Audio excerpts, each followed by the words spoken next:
Next, next.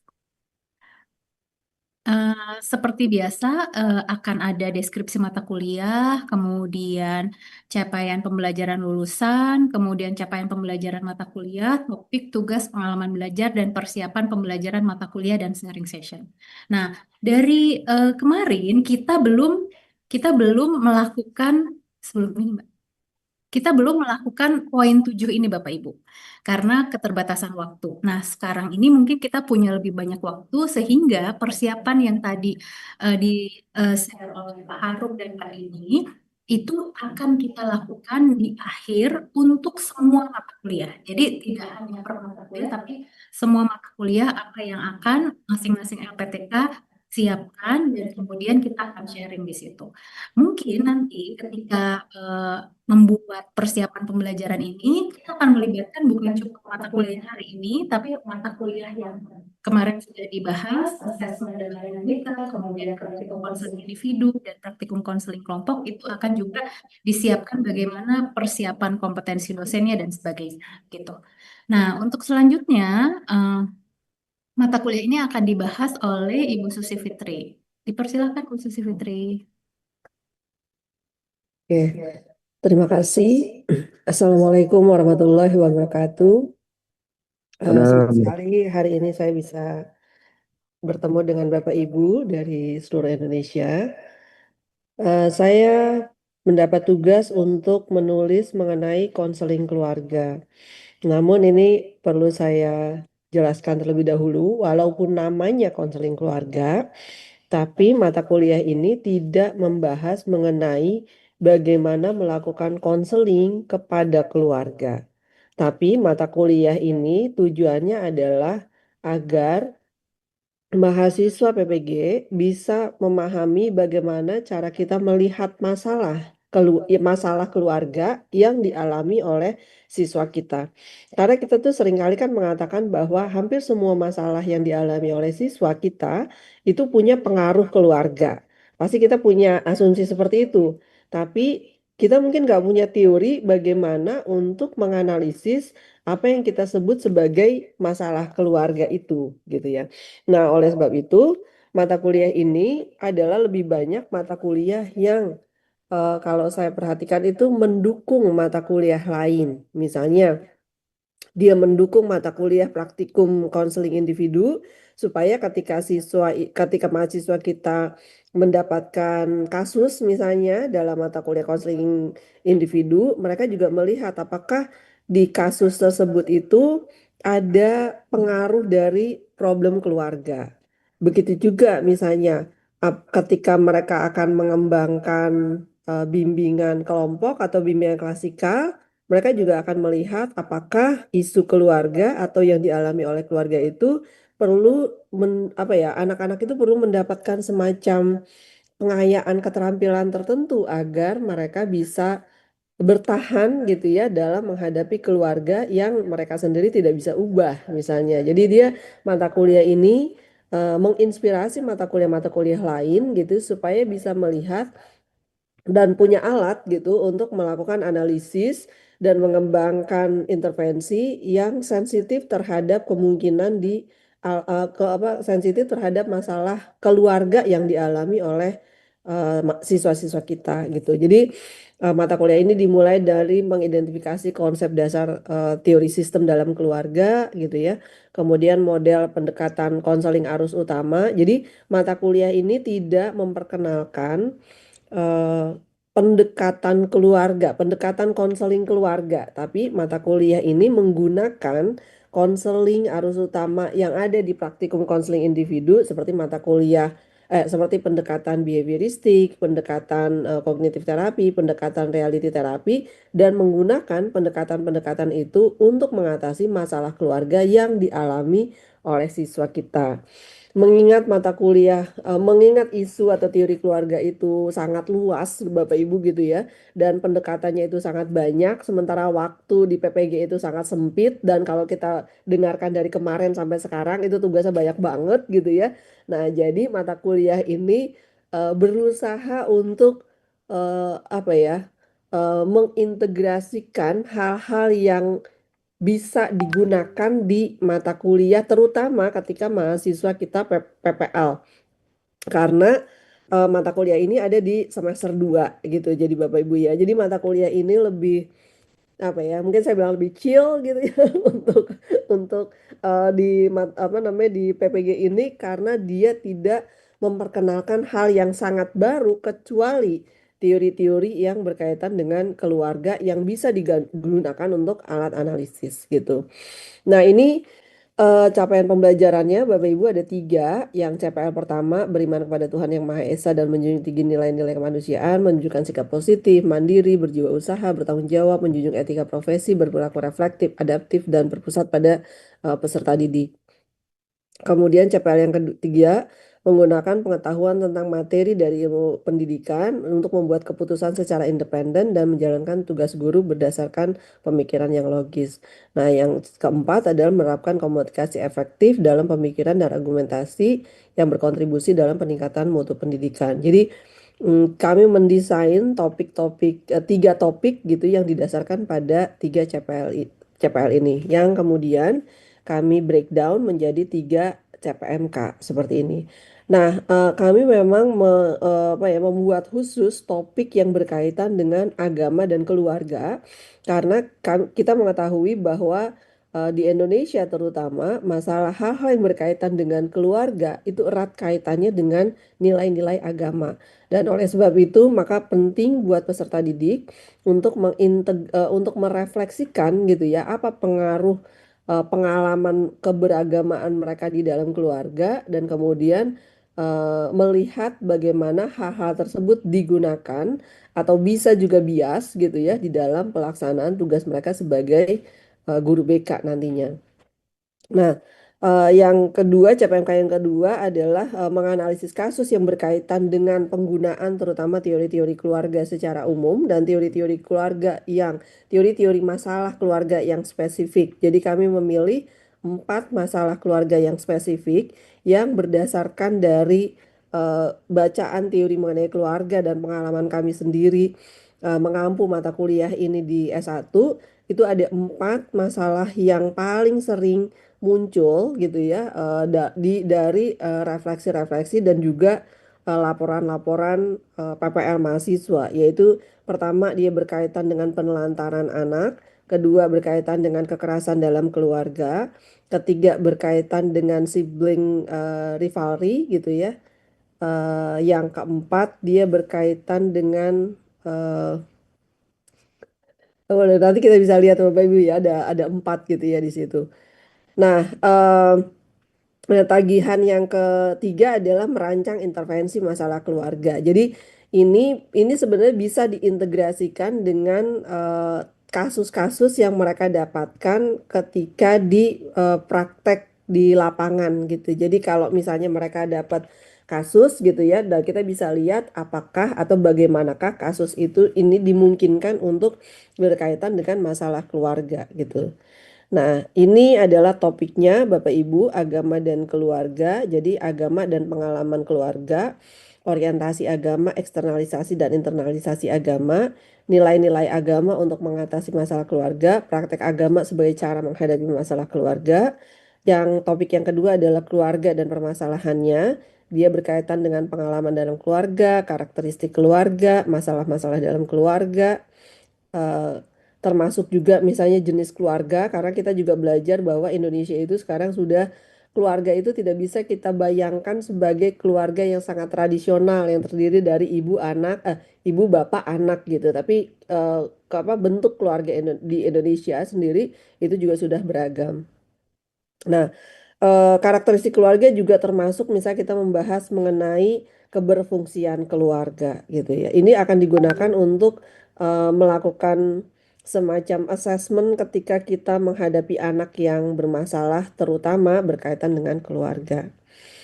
Nah, ini adalah intervensi masalah keluarga. Ini ada 4, oh perceraian salah satunya Bapak Ibu ya. Karena ini juga cukup tinggi ya ternyata ya di Indonesia. Nah, jadi Dalam intervensi, kita akan membahas mengenai arah penanganan masalah perceraian, arah penanganan masalah kekerasan dalam keluarga, arah penanganan masalah penelantaran anak, Ini arah penanganan ini masalah mungkin konflik antar saudara, dan pendekatan konseling yang digunakan di dalam intervensi. Yang pendekatan konselingnya, dia mengacu pada pendekatan konseling yang sudah dipelajari di dalam mata kuliah konseling. Nah, ini tagihannya dan tipe asesmennya, Bapak Ibu. Jadi ada tulisan reflektif, studi kasus, ancangan konseling, terutama di bagian intervensi. Kemudian ada UTS dan ada UAS.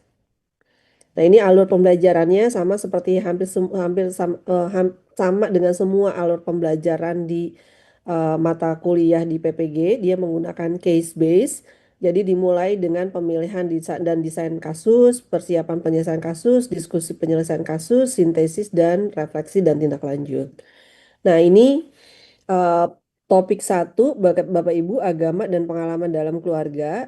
Dalam tahap awal pemilihan kasus dan desain kasus, kita meminta mahasiswa merefleksikan kehidupan beragama di dalam keluarganya dan bagaimana pengaruhnya terhadap pandangan mereka mengenai keluarga, pandangan mereka mengenai krisis, pandangan mereka mengenai apa yang harusnya dipelajari dalam hidup ini gitu ya.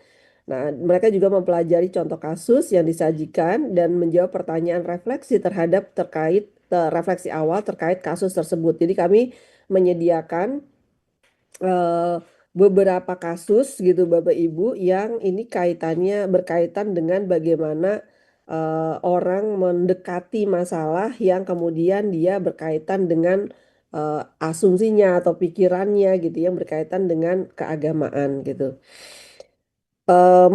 Yang kedua, persiapan penyelesaian kasus ini mempelajari konsep. Jadi mempelajari konsep mengenai orientasi keberagamaan. Jadi keberagaman itu ada orientasi internal dan eksternal gitu ya. Jadi bagaimana kita belajar agama itu, apakah kita menginternalisasi apa namanya orientasi pembelajaran itu tujuannya adalah untuk menginternalisasi sehingga orang bisa terinternalisasi nilai-nilai agamanya, atau orang itu punya orientasi keberagaman yang eksternal. Jadi apakah dia misalnya contoh ya, apakah dia menjalankan keagamaannya karena sebab-sebab eksternal, misalnya karena ada eh, apa ya kontrol dari orang lain misalnya ya, atau ada keuntungan eksternal gitu ya misalnya. Nah, ini ada kaitannya dengan orientasi keberagamaan. Ini orientasi keberagamaan ini sangat penting Bapak Ibu karena dia akan mempengaruhi orang dalam melihat masalah gitu. Apakah masalah itu sesuatu yang bisa saya hadapi karena saya punya kontrol terhadap itu, atau masalah itu bisa saya hadapi hanya bila kalau dia ada kontrol dari orang lain gitu. Nah, ini dan bagaimana kemudian orientasi beragama itu mempengaruhi kita di dalam melihat masalah di dalam keluarga. Kemudian eh, kita juga membahas mengenai nilai agama untuk mengatasi masalah keluarga. Jadi kita juga mengambil beberapa nilai-nilai yang umum gitu ya ada di dalam ajaran-ajaran agama. Misalnya nilai kasih sayang, nilai keadilan, pemaafan. Misalnya itu kami lihat ada di semua agama membicarakan nilai-nilai itu. Tapi yang paling penting adalah bagaimana peserta didik kita, mahasiswa kita merefleksikan nilai agama apa gitu yang biasanya digunakan ketika mereka menghadapi masalah di dalam keluarga. Dan kemudian kita juga mendiskusikan misalnya apakah ada praktek-praktek agama untuk menghadapi masalah. Contoh misalnya bagaimana kebiasaan berdoa gitu ya, misalnya ada di dalam agama mereka gitu. Misalnya doa apa yang digunakan, kenapa doa itu dirasa membantu gitu. Jadi dia sifatnya adalah reflektif terhadap pengalaman beragama. Jadi Bapak Ibu, kita tidak mengajarkan mengenai agama, tapi mengajarkan mengenai bagaimana kebiasaan beragama di keluarga yang kemudian membantu orang dalam menghadapi masalah hidupnya gitu. Yang ketiga adalah diskusi penyelesaian kasus, melakukan diskusi kelompok untuk menggunakan teori sebagai alat analisis. Jadi nanti teori-teori ini, Bapak Ibu, kemudian digunakan untuk melihat kasus. Jadi kalau kita lihat kasus itu gitu ya, kalau kita ingin memahami kasus itu dengan lebih baik, misalnya pertanyaan-pertanyaan apa yang perlu kita ajukan yang didasarkan pada teori-teori yang kita pelajari sehingga kita bisa memahami kasus ini atau konseling kita dengan cara yang lebih baik gitu. Yang ketiga adalah melakukan sintesis ya, hasil sintesis dari materi agama dan pengalaman dalam keluarga gitu ya, terutama yang berkaitan dengan bagaimana mereka melakukan sintesis terhadap teori-teori itu di dalam menangani kasusnya. Nah, ini sintesis ini juga mungkin bisa diintegrasikan, misalnya bisa dikaitkan misalnya dengan mata kuliah lain mungkin yang relevan dengan materi yang mereka pelajari. Yang terakhir adalah refleksi dan tindak lanjut. Refleksi ini berkaitan dengan apa yang mereka pelajari, bagaimana itu menginspirasi buat mereka, dan apa yang akan mereka gunakan, bagaimana materi ini akan mereka gunakan ketika mereka di dalam PPL. Nah, topik yang kedua adalah keluarga dan permasalahannya. Ini pertama dalam pemilihan dan desain kasus merefleksikan masalah-masalah keluarga yang biasa ditemui di sekolah. Jadi kita bisa membantu siswa untuk mengidentifikasi biasanya masalah apa yang umumnya akan dicurhatin gitu loh sama anak-anak kepada guru BK. Atau misalnya masalah keluarga apa yang biasanya kita dapatkan referral misalnya dari wali kelas atau guru wali gitu ya yang ada di sekolah gitu. Dan kita juga bisa merefleksikan kenapa masalah keluarga yang itu tapi tidak masalah keluarga yang lain yang lebih sering untuk diceritakan oleh anak-anak misalnya. Nah, kami juga menyediakan contoh-contoh kasus masalah keluarga yang disajikan dan menjawab pertanyaan refleksi awal terkait dengan kasus tersebut, terutama misalnya membahas mengenai bagaimana pandangan awal mereka mengenai kasus itu. Karena Bapak Ibu masalah keluarga itu seringkali juga triggering buat konselornya. Misalnya, apakah konselornya juga punya masalah yang sama gitu dengan masalah yang dihadapi oleh anak. Jadi perlu di dalam proses pendidikannya, konselor itu diajak untuk melihat, untuk merefleksikan masalah-masalah keluarga mana yang dia rasa berat karena mungkin dia masih mengalami masalah itu sehingga dia triggering dan bisa jadi dia bias dalam menghadapi masalah itu. Jadi apa namanya emosi si peserta didik dalam hal ini mahasiswa PPG-nya itu juga perlu diproses Bapak Ibu supaya eh, cara pandang dia tidak bias gitu dalam melihat masalah yang dihadapi oleh anak karena walaupun masalahnya sama gitu konteksnya kan berbeda tapi seringkali orang ketika dia ke-trigger gitu dia nggak bisa membedakan situasi-situasi seperti ini jadi bagian dari refleksi adalah juga apa namanya membantu orang untuk mengidentifikasi hal-hal seperti itu.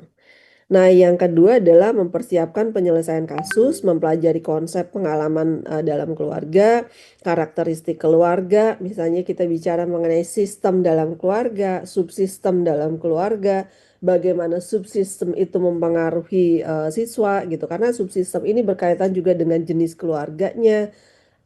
Kita juga membahas mengenai peraturan yang ada di dalam keluarga, batasan di dalam keluarga, apakah keluarga itu punya batasan atau tidak punya batasan, punya aturan atau tidak punya aturan, Bapak Ibu ya, karena sekarang itu banyak sekali anak-anak yang sepertinya besar sendiri gitu ya. Jadi ini ternyata lintas kelas Bapak Ibu ya, mau kelas bawah, mau kelas tengah, mau kelas atas gitu ya. Banyak anak-anak yang tampaknya tidak besar dengan pengasuhan yang memadai gitu ya dari keluarganya sehingga bisa jadi batasan di dalam keluarganya itu tidak jelas.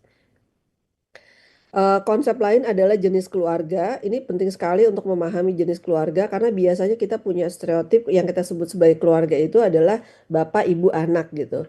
Tapi dalam pengalaman saya misalnya dalam mengasuh mata kuliah keluarga, ternyata banyak sekali anak-anak kita yang diasuh oleh nenek gitu ya. Karena orang tuanya tidak tinggal bersama mereka misalnya gitu, atau anak yang diasuh oleh paman atau satu keluarga tinggal tiga generasi gitu di rumah itu.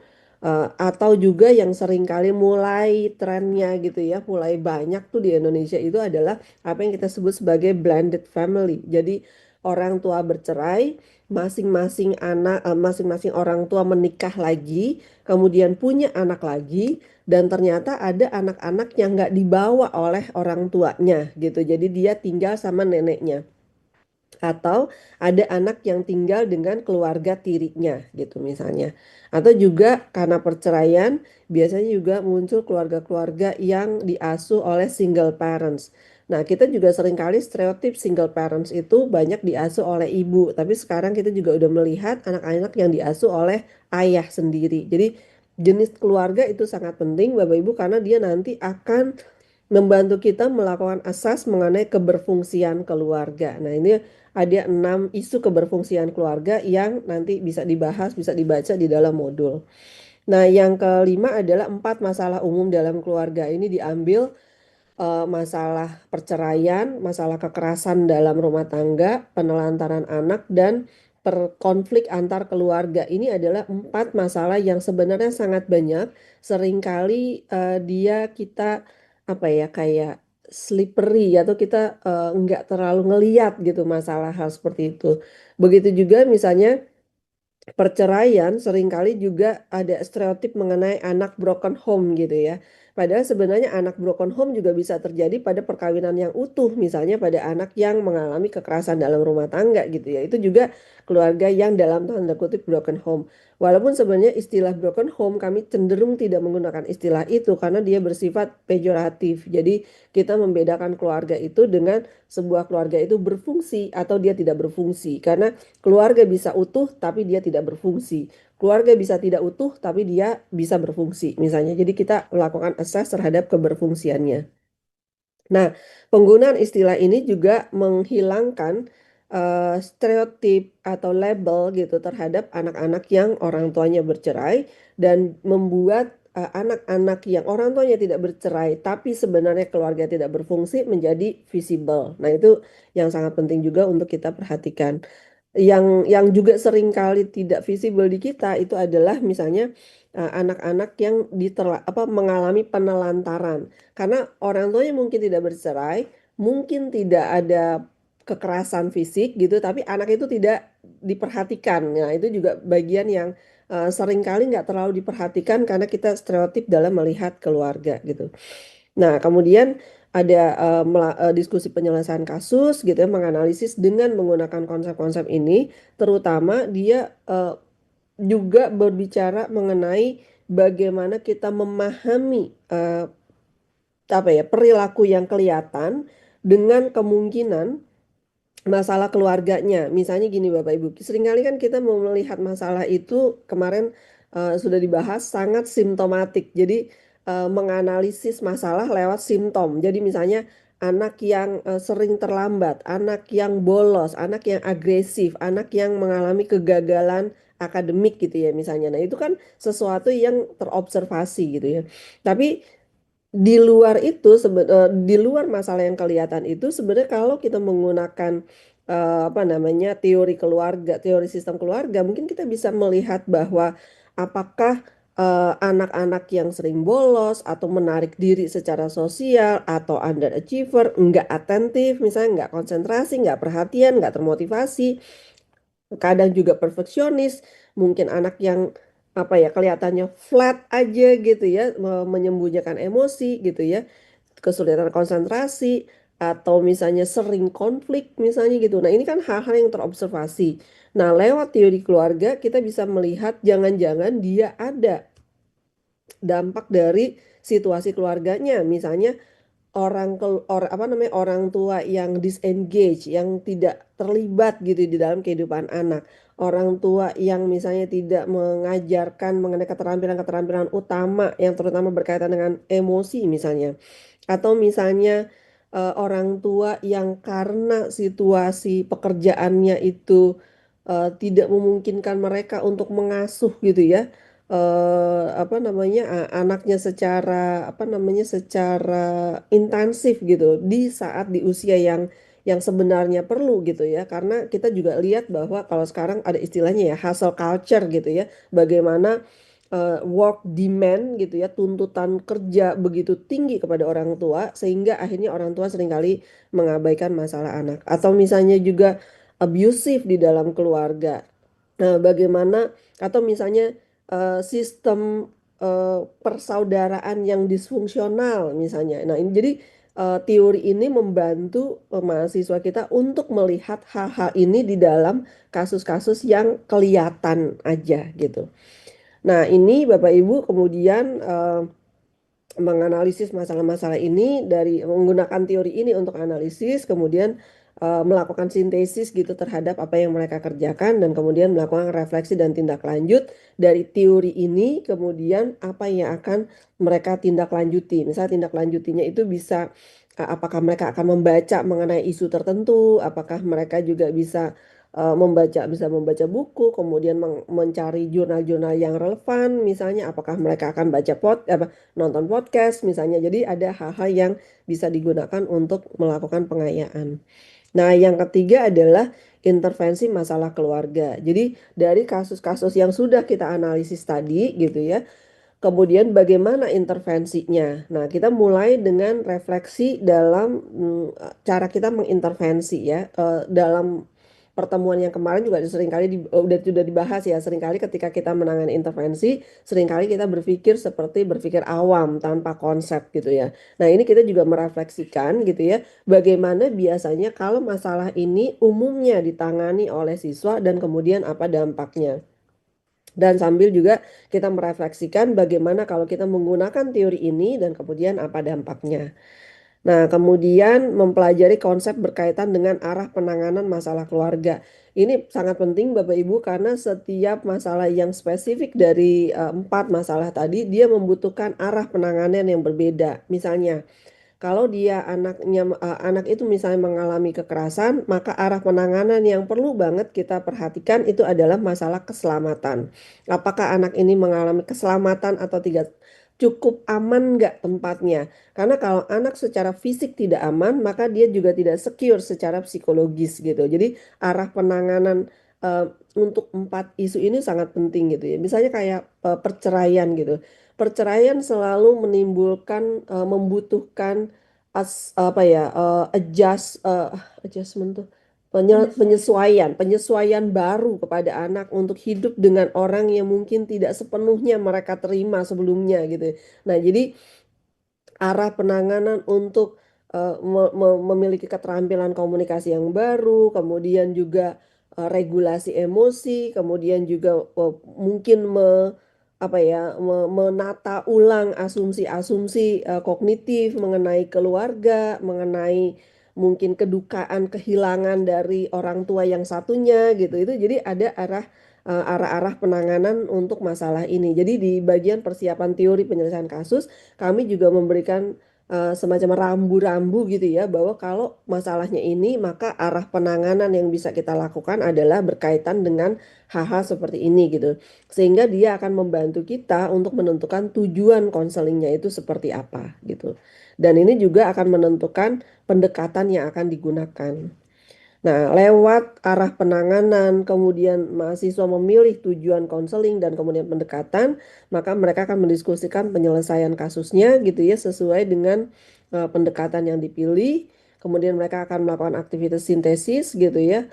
Dan sintesis juga terutama berkaitan kalau misalnya kita lihat di sekolah kita ada kalanya mungkin masalah tertentu itu sangat umum, maka mungkin diperlukan semacam kayak bimbingan klasikal agar anak punya keterampilan dasar gitu untuk untuk menghadapi situasi-situasi dalam keluarganya. Misalnya, apakah anak membutuhkan kemampuan komunikasi membangun batasan, apakah anak perlu memiliki kemampuan meregulasi emosi, misalnya gitu, sebagai hal-hal yang dasar yang nanti bisa menjadi alat buat mereka secara umum gitu, siswa kita memiliki eh, alat psikologis gitu ya memadai ketika situasi keluarga tidak bisa mereka ganti. Artinya mereka nggak bisa pergi dari situasi seperti itu.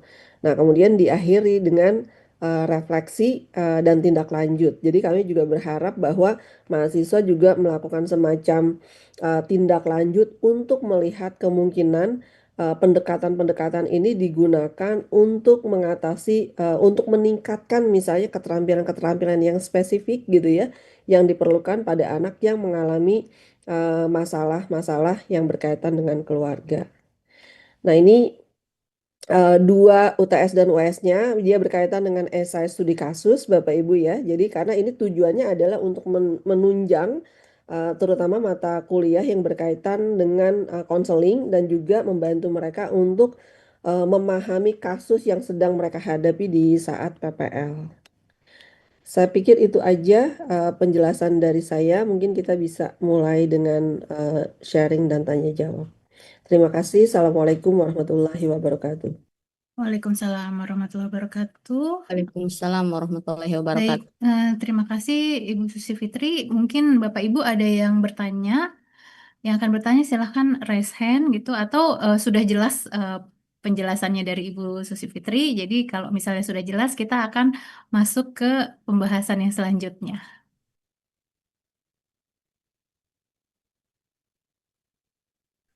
Sepertinya tidak ada yang Izin bertanya ya. bertanya, Bu. Oh, Saya Pak Yosef, silakan Pak Yosef.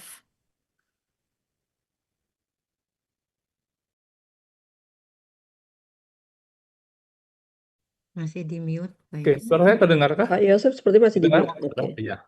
Maaf tadi ada. Baik, terima kasih Bu Susi Fitri. Ada beberapa hal yang barangkali ini sangat menarik sekali gitu ya. Dan mata kuliah ini sebenarnya sudah ada juga di S1. Em, yang pertama Ibu, barangkali perlu pengayaan juga. Jadi masalah keluarga tidak hanya dilihat dari perspektif agama seperti yang topik satu tadi, biasanya juga dikaitkan dengan sosial budaya. Karena sosial budaya itu akan berpengaruh pada perkembangan keluarga. Kemudian di topik dua barangkali ya, topik dua bisa di-share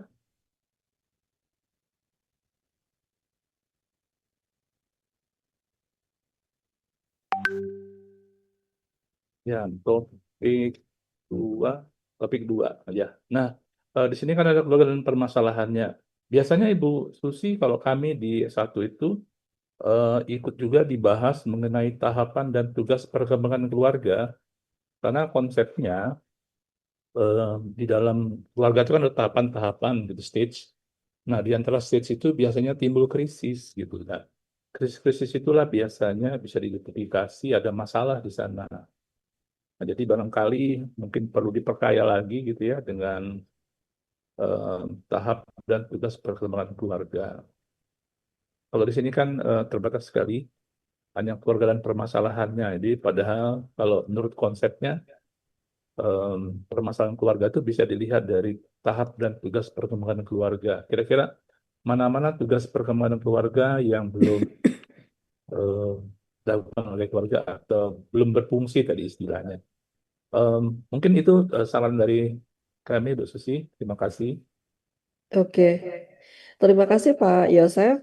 Ya, betul bahwa ini kami memang membuat materi yang minimum, minimum requirement-nya gitu ya. Takutnya dia kalau misalnya kebanyakan gitu ya, nanti seperti yang tadi apa ya dibilang sama teman-teman bahwa ini materinya jadi load materinya sangat banyak gitu. Tapi memang itu bisa kita masukkan. Saya setuju dengan Pak Yosef bahwa keluarga itu memang punya tahapannya ya, kayak semacam family life cycle-nya gitu.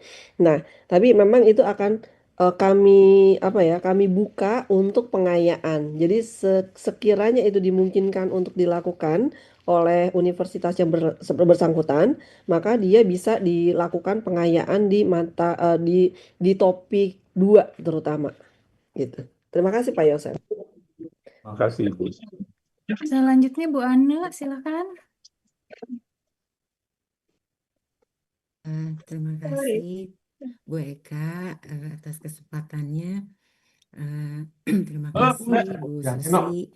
Saya sangat menikmati Pegawaian. pemaparan, presentasi dari Bu Susi. Tolong gedein. Saya bisa banyak belajar dari apa yang Ibu sampaikan tadi. Pak Kade bisa di-mute dulu, Pak Kade. Pak Kade bisa tolong di-mute suaranya Bu Ana nggak kedengeran. Mungkin bisa di-mute oleh operatornya. Perlu diulang Bu Kak Eka atau Iya, Ya, diulang dulu. baik ya, terima Iya, kasih. baik. Terima kasih Bu Eka atas kesempatannya. Terima kasih juga saya di forum ini bertemu dengan teman-teman semuanya untuk bisa belajar bersama. Dan mungkin Bu Eka kalau dimungkinkan nanti ada grup koordinator ya untuk BK di seluruh perguruan tinggi untuk bisa sharing. Bu Susi, saya sangat menikmati penyajian presentasi dan saya banyak belajar dari apa yang telah disampaikan untuk bisa nanti mungkin menyampaikan kepada teman-teman lain di sini tentang mata kuliah konseling keluarga. Saya ingin mengkonfirmasi bahwa di awal mohon dikoreksi apa yang saya sampaikan ini. Yang saya tangkap bahwa konseling keluarga ini tidak ditujukan kepada mahasiswa untuk memperoleh atau menunjukkan skill untuk konseling dengan keluarga. Ya, yang kedua, pemahaman tentang keluarga ini ditujukan untuk memahami masalah siswa yang dipengaruhi atau disebabkan atau karena kondisi keluarga di mana anak itu berada. Yang berikutnya, informasi-informasi tentang keluarga ini, di mana anak itu berada dalam keluarga itu, menjadi informasi yang dapat diintegrasikan untuk keperluan dalam konseling kepada anak. Mohon izin, itu dulu mungkin direvisi. Kemudian yang berikutnya, ini mungkin sedikit saja pengalaman bagaimana saya pernah membimbing dan mengangkat isu di dalam keluarga ini yang mungkin sekarang sedang banyak dibahas itu tentang fatherless gitu ya. Tentang fatherless, kemudian juga saya pernah mengangkat isu dan menjadi bahan skripsi yaitu tentang parentifikasi pada anak.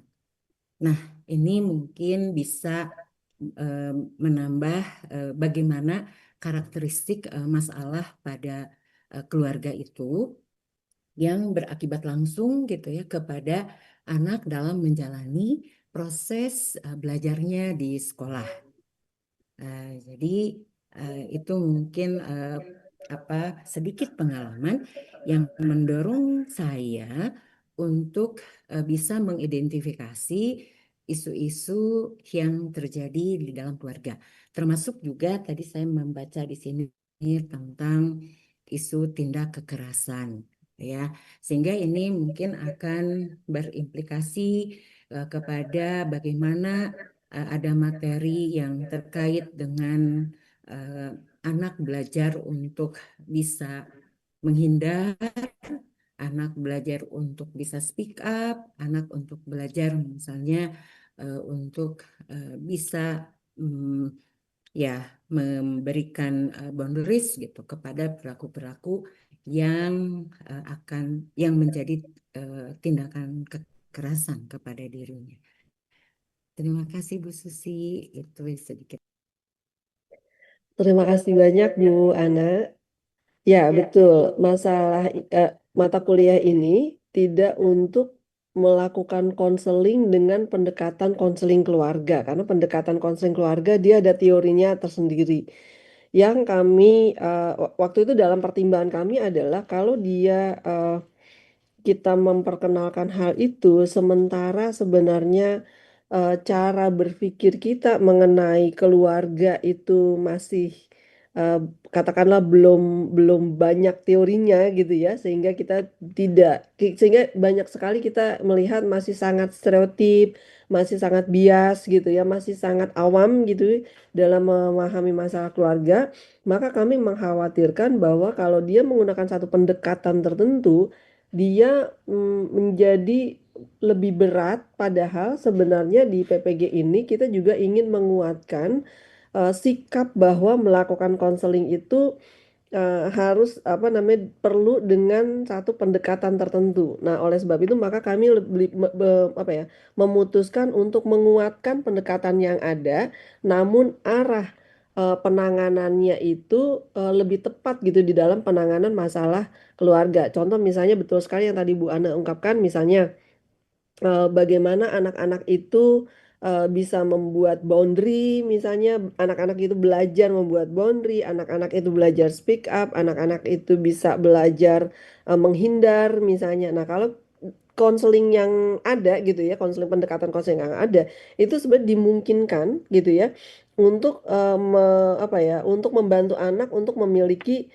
katakanlah keterampilan-keterampilan itu gitu. Nah, jadi kita ingin mendukung seperti itu gitu ya. Jadi nah, untuk pendekatan keluarganya sendiri mungkin nanti itu bisa dilakukan untuk pengayaan bila dimungkinkan. Saya juga setuju bahwa salah satu pengayaan yang juga mungkin bisa ya digunakan atau misalnya kasus yang bisa dipakai gitu ya untuk dianalisis di dalam tugas-tugas ini adalah kasus-kasus yang berkaitan dengan fatherless karena dia berkaitan dengan ketidakberfungsian dalam keluarga atau misalnya parentifikasi dalam keluarga Ya, itu juga betul. berkaitan dengan ketidakberfungsian di dalam keluarga. Jadi dua konsep ini itu bisa dilakukan pengayaan agar mahasiswa bisa lebih memahami apa yang dimaksud dengan keberfungsian atau ketidakberfungsian di dalam keluarga.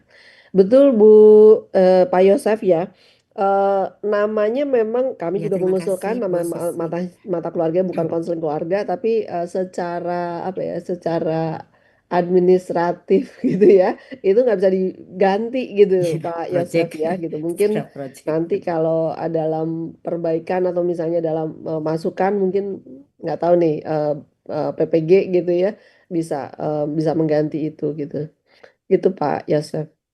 Sedikit Bu Susi, apakah Iya. nanti Bu misalnya Ana, di semoga materi tentang menjawab parenting pertanyaan Bu Ana, komentar Bu Ana. eh, sedikit apakah nanti misalnya pengayaannya bisa bagaimana guru BK bisa menyusun program untuk parenting kepada orang tua? Oke. Eh,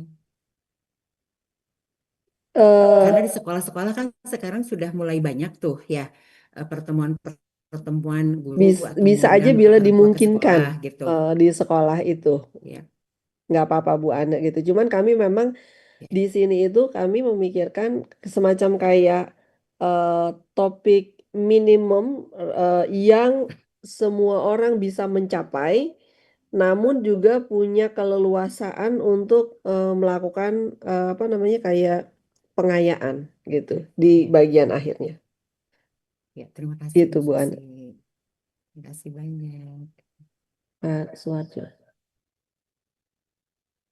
Baik, terima kasih Mbak Supit. Silakan Pak Warjo. Oke, terima kasih. Assalamualaikum warahmatullahi wabarakatuh. Senang bertemu dengan Bapak Ibu dan topiknya juga sangat menarik.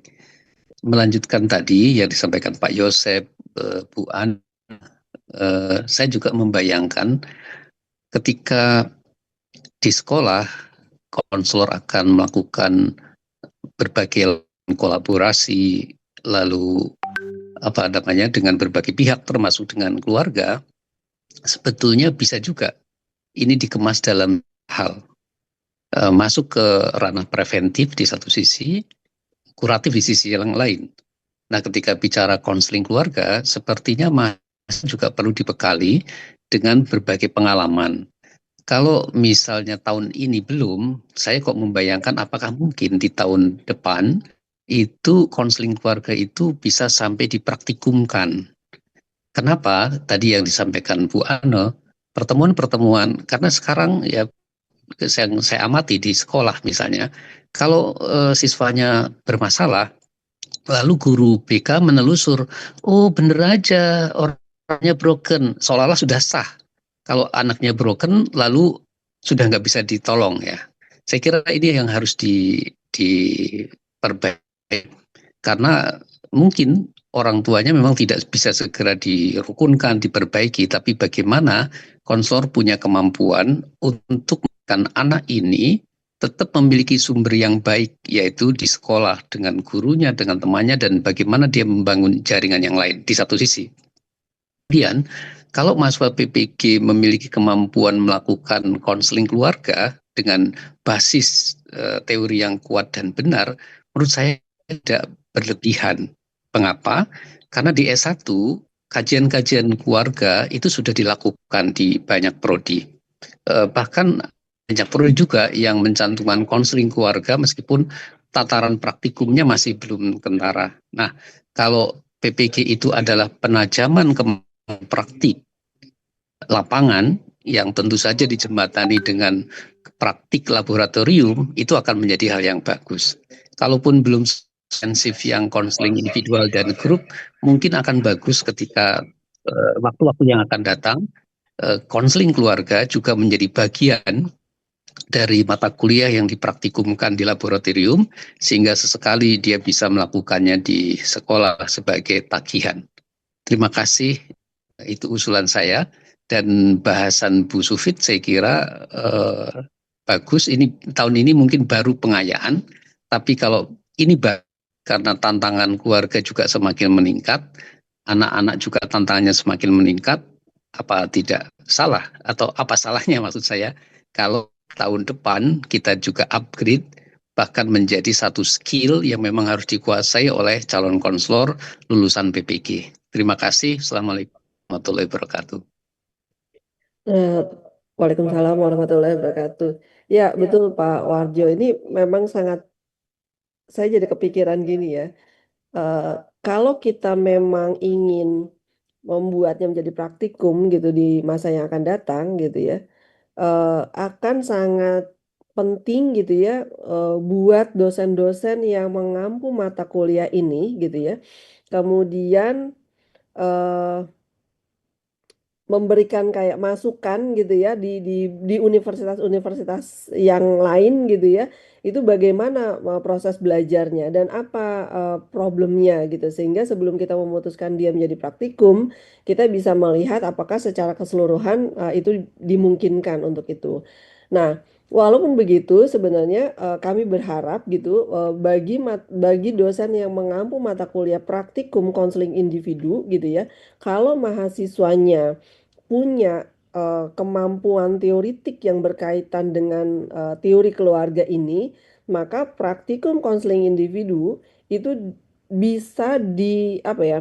Siswa juga bisa mempraktekkan gitu pendekatan pendekatan konseling individu dengan masalah-masalah yang ada di dalam keluarga dengan perspektif atau teori yang sudah mereka pelajari di mata kuliah keluarga. Contoh misalnya, ketika mahasiswa melakukan assessment gitu ya, dengan pendekatan tertentu, misalnya pendekatan CBT atau pendekatan behavioristik atau pendekatan reality terapi misalnya, ketika dia membahas mengenai needs gitu ya, kebutuhan kalau di reality terapi, apakah dia juga mengintegrasikan kebutuhan anak yang berkaitan dengan keberfungsiannya di dalam keluarga. Begitu juga misalnya ketika dia menggunakan pendekatan behavioristik gitu ya, kita juga bisa melakukan assessment apakah misalnya siswa itu memahami batasan, boundary atau aturan gitu di dalam keluarga yang ada atau tidak ada, sehingga nanti konselor bisa membantu siswa itu dengan pendekatan behavioristik gitu ya, membangun semacam kayak batasan dan aturan buat dirinya dalam menghadapi problem di dalam keluarganya. Saya pikir kita bisa mulai dengan itu dulu, terus nanti kalau apa ya, semacam kayak feedbacknya seperti apa, itu akan sangat menarik untuk kemudian kita angkat ke dalam mata kuliah praktikum. Kira-kira begitu Pak Warjo. Baik, terima kasih Mbak Sufit. Silakan Pak Mudar dari Adibuana Surabaya. Terima kasih Ibu. banyak saya mungkin juga menggarisbawahi dari Pak Suarjo. Cuman mungkin begini, berkaitan dengan eh, konseling keluarga, diskusi mulai tadi itu seakan-akan kalau saya menyimak itu seakan-akan yang menjadi objek konseli yang menjadi konselinya adalah siswa itu sendiri, peserta didik gitu. Nah, padahal mungkin ya di dalam persoalan-persoalan peserta didik itu eh, banyak penyebabnya yang dari keluarga. Misalkan tadi ada motherless dan lain sebagainya. Mungkin juga persoalan ekonomi dan lain sebagainya. Nah, eh, mungkin yang saya pikirkan mulai tadi bagi mahasiswa peserta PPG nanti eh kayaknya tidak akan sampai menyentuh ke ranah keluarga, apakah itu orang tuanya ataupun mungkin keluarga yang lain yang mengasuh dari peserta didik itu sendiri. Nah, pernah di dalam suatu konseling ya ada yang bercerita bahwa ada kalanya yang perlu dikonseling itu bukan anaknya, tapi keluarganya. Karena munculnya permasalahan anak itu ada di keluarga. Tidak bisa kalau keluarganya tidak disehatkan terlebih dahulu, anak ini tidak akan bisa selesai permasalahan-permasalahannya.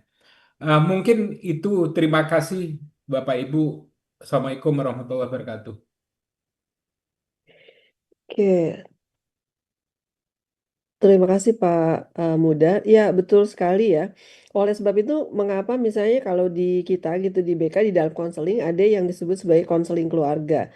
Konseling keluarga itu mengintervensi anggota-anggota keluarganya. Sebenarnya tuh kalau konseling keluarga tuh adalah itu ya. Nah, namun mengingat dalam prakteknya di sekolah itu seringkali kan sulit sekali apa ya, pertama adalah konselor itu tugasnya adalah untuk anak didiknya, jadi bukan untuk keluarganya.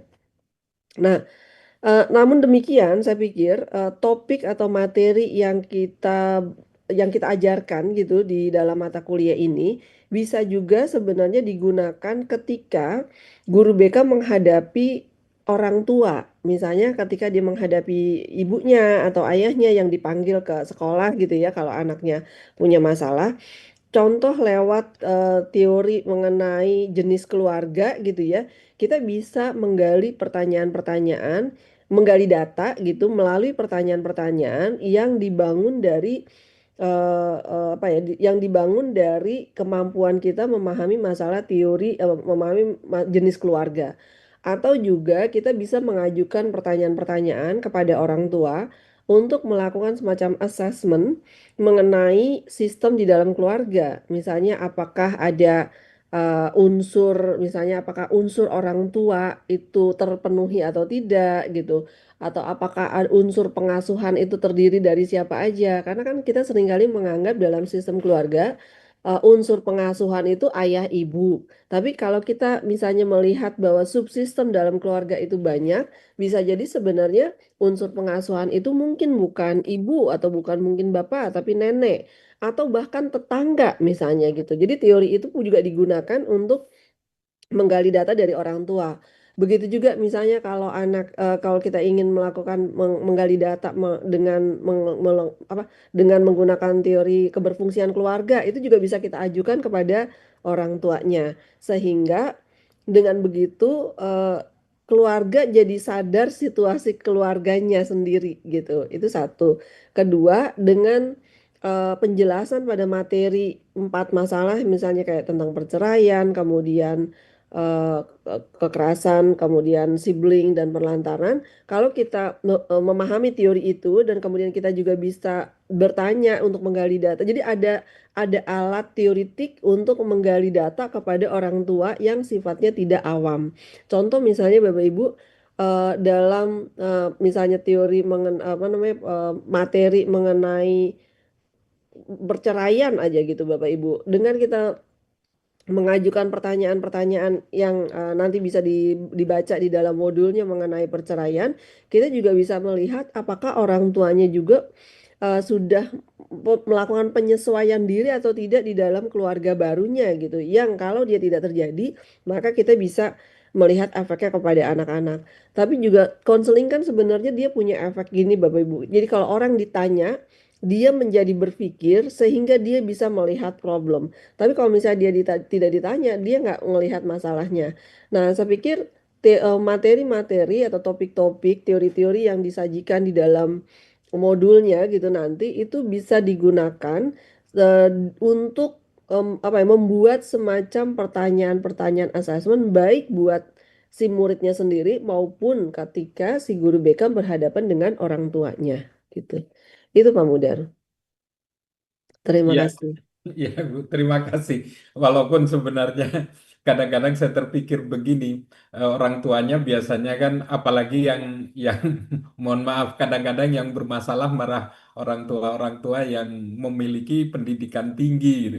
Biasanya kalau hanya tukang becak itu paling gampang kita menyelesaikan. Kalau yang sudah punya pendidikan tinggi, jabatan yang tinggi itu agak agak susah. Apalagi Betul, betul Pak apalagi Mudar. guru BK-nya itu masih muda-muda, anak kecil gitu. Iya, Terima benar. kasih Ibu. Betul. Dan tapi juga menarik ya bahwa riset memperlihatkan sebenarnya anak dari kelas bawah menengah ke atas mereka punya satu kesamaan yang sama lintas kelas yaitu connection dari orang tuanya. Jadi di kelas manapun gitu ya anak-anak sekarang itu banyak mengalami disconnection. Dulu kan kita punya stereotip ya bahwa oh anak-anak yang mengalami disconnection dengan orang tua bisa jadi karena dia kelas bawah karena orang tuanya tidak berpendidikan, dia nggak ngerti bagaimana mengasuh anak, kemudian long hours untuk kerjanya gitu. Tapi ternyata riset memperlihatkan tidak begitu. Itu tuh sangat lintas kelas. Nah, itu juga bisa jadi arah apa namanya arah penanganan kasus bagaimana dimulai dari anak gitu ya membangun koneksi bersama keluarganya yang mungkin orang tuanya tidak menyadari bahwa dia sudah mengalami disconnection sama anaknya. Saya pikir itu. Baik, Baik, Bapak Ibu. Terima kasih Mbak Sufit. Mungkin Bapak Ibu sudah tidak ada lagi pertanyaan. Nah, mungkin untuk tadi ada masukan dari Bu Anu supaya koordinator-koordinator PPG ini di semua universitas yang diberikan tanggung jawab untuk melaksanakan PPG Cagur punya grup sendiri untuk bisa saling berkomunikasi begitu ya. Nah, mungkin kami akan memberikan apa ya? Memberikan satu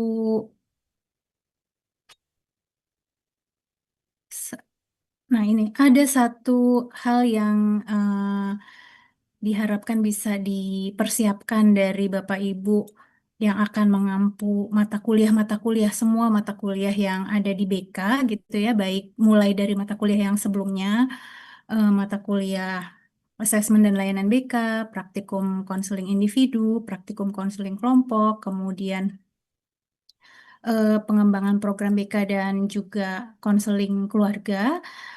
Ini kan sudah ada format ya Bapak Ibu. Dari kemarin sebenarnya format ini akan diberikan di setiap mata kuliah. Namun karena keterbatasan waktu, kami mohon Bapak Ibu untuk membuatnya untuk semua mata kuliah saja. Jadi satu LPTK, satu persiapan. Kami nggak minta nama dosen pengampunya, tapi kami berharap ada kompetensi dosen pengampu untuk mata kuliah apa, kemudian pengayaan mata kuliah yang akan dilakukan oleh Bapak Ibu, kemudian sarana pembelajaran dan praktikum yang ini diisi untuk semua mata kuliah. Dan mohon mungkin Bapak Ibu bisa ini dulu ya, di screenshot dulu untuk format ini, kemudian nanti dimasukkan ke dalam link yang sudah dikirim oleh Pak Harum. Walaupun itu link untuk mata kuliah pengembangan program BK, tapi isinya untuk semua mata kuliah ya Bapak Ibu. Dan itu tidak perlu diisi sekarang. Jadi Bapak Ibu silahkan berdiskusi di LPTK masing-masing, kemudian mungkin besok atau lusa bisa dikirimkan ke dalam link.